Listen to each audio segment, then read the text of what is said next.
Hi guys, welcome back to my channel. If you're new around here, my name is Nakisha Wynn and I'm here each and every week helping you make money from home and find success with side hustles.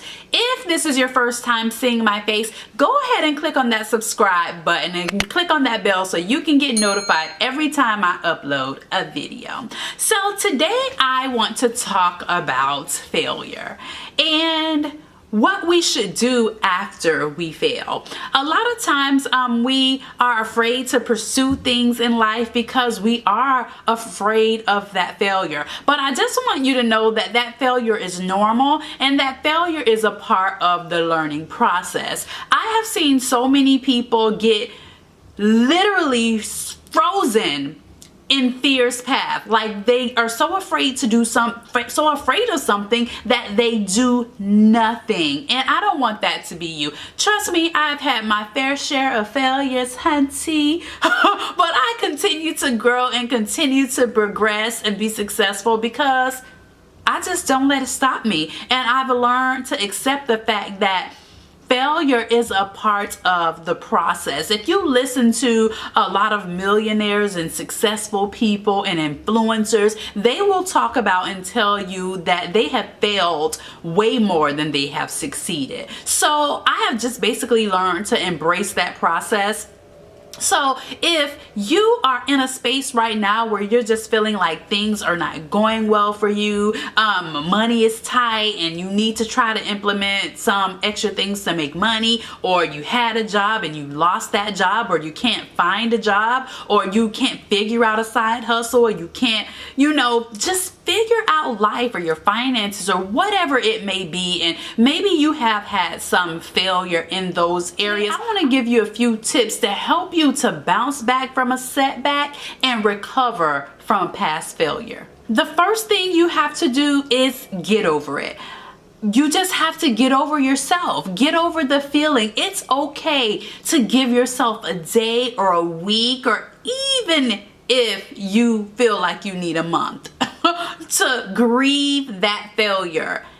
You have to at some point get over it though, and not continue to use that as a space to just feel sorry for yourself. A lot of times we're ashamed of the failure because we're so worried about what other people think and what other people are going to say and how you're going to look. Guess what? You got to get over that, because at the end of the day, when you can learn to get over what people think about you, then you can fully exist in the space that you're supposed to exist in and do the things that you're supposed to do and fail using trial and error the way that you should without having to worry about people. Like, there are things that I wanted to do way long time ago that I was so worried about. Oh gosh, they're gonna think I'm a cornball. Oh, they're gonna think I'm on the struggle bus or whatever. But you know what? You have to get over that.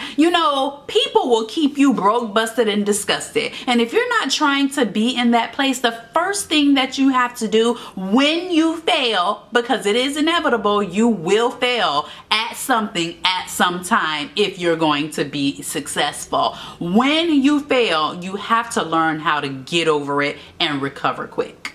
The next thing to do is to be grateful. Think about it like this. If you had never had that experience, you will never have gotten the lesson out of it. And you must look back over it to find the lesson in it. You have to be grateful that you are where you are. You have to be grateful that you have another opportunity to try something different. You have to be grateful for the things you do have and the things you do have going for yourself and the things that you are getting right and that are going right.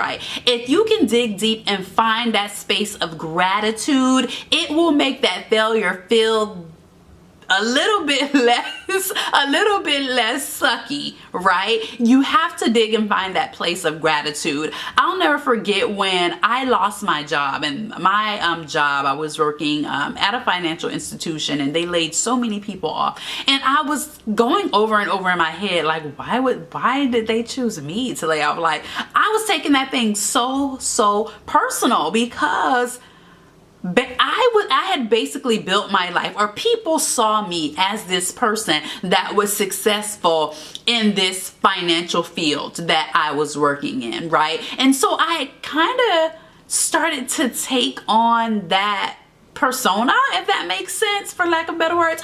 Basically, like my job was who I was. And so I felt horrible when I lost that job. I was like, oh my God, I was devastated, you know. And honestly, it took me a few months to recover from that. And I wish that back then I had the mindset that I have now about life and how things work out, and especially when it comes to the corporate world and entrepreneurship and all that stuff. I just wish I had the mindset that I have now, and it wouldn't have taken me so long to get over it and get back up and continue to pursue the vision that I have for my life. So you have to find that space of gratitude and focus on that instead of focusing on the failure itself. The next thing you have to do, you have to get you some goals. Set new goals. Take that experience to learn from it and say, okay, so this is what I'm about to do going forward. These are the things that I want to accomplish. Once you set those goals in place, it'll give you a new zeal and something new to pursue. And so it'll spark that fire on the inside of you. So when you're able to focus forward and not focus backwards on something that has already occurred and that you cannot change, it'll give you a renewed energy, and it'll give you a different mindset and a new perspective. And you will find that gratitude that I was talking about earlier. So get yourself some goals and focus on the future and moving forward instead of worrying about what's behind you. And the very last thing is, you got to go harder.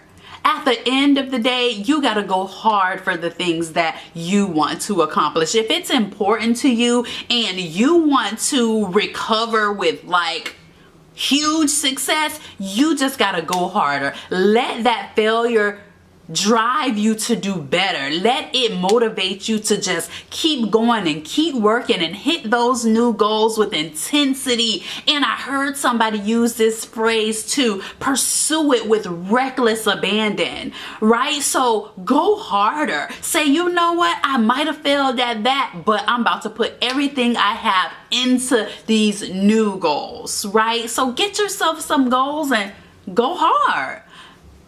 That's it. Those are my 4 tips on how to bounce back from a setback and to recover from failure. If this is your very first time seeing my face, I am she. She is Nakisha Wynn, a family lifestyle blogger over at NakishaWynn.com, where you can get more information like this and blog posts and all that kind of stuff. But if you're right here right now, go ahead and click on that subscribe button and subscribe to this channel, because I give resources and tips on how to work from home and strategies, and we're going to be doing some new stuff around here, and I want you to be a part of it. Thank you so much, guys, for being here with me and supporting me on this channel. Do me a favor, share this out on Twitter, Facebook, Instagram, or share it with a friend or family member you think might find this useful. And I will see you guys in the next video.